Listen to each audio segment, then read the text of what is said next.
ജന്മാവകാശ പൗരത്വം നിർത്തലാക്കുമെന്ന ഡൊണാൾഡ് ട്രംപിന്റെ പ്രഖ്യാപനം ആശങ്കയോടെയാണ് ഇന്ത്യക്കാരടക്കമുള്ള കുടിയേറ്റക്കാർ കാണുന്നത്. കുടിയേറ്റം നിയന്ത്രണ വിധേയമാക്കുമെന്ന് തെരഞ്ഞെടുപ്പ് വാഗ്ദാനം നിറവേറ്റുന്നതിന്റെ ഭാഗമായാണിത്. നിലവിൽ യുഎസിൽ ജനിക്കുന്ന കുഞ്ഞുങ്ങൾക്ക് യുഎസ് പൗരത്വം ലഭിക്കും. ഇതാണ് ജന്മാവകാശ പൗരത്വം.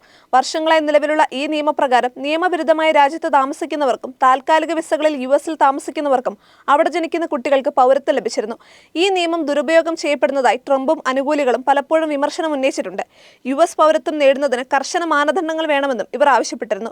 യുഎസ് ഭരണഘടനയിലെ 14-ാം ഭേദഗതി അടിസ്ഥാനമാക്കിയുള്ളതാണ് ജനനാടിസ്ഥാനത്തിലുള്ള പൗരത്വ അവകാശം. അതിനാൽ പുതിയ തീരുമാനം പ്രാവർത്തികമാക്കണമെങ്കിൽ നിരവധി നിയമ തടസ്സങ്ങൾ മറികടക്കേണ്ടതുണ്ട്. നിയമം പാസ്സായാൽ അത് അമേരിക്കയെ 48 ലക്ഷത്തോളം ഇന്ത്യൻ വംശജരെ പ്രതികൂലമായി ബാധിക്കുമെന്നാണ് റിപ്പോർട്ട്. തങ്ങളുടെ കുട്ടിക്ക് യുഎസ് പൗരത്വം ഉറപ്പിക്കുന്നതിനായി പ്രസവിക്കുക എന്ന ഏക ഉദ്ദേശത്തോടെയാണ് ഗർഭിണികൾ യുഎസിൽ പ്രവേശിക്കുന്നതെന്നും ബർത്ത് ടൂറിസം ഒരു വിധത്തിലും അനുവദിക്കില്ലെന്നും ട്രംപ് പ്രചാരണ വേളയിൽ വ്യക്തമാക്കിയിരുന്നു.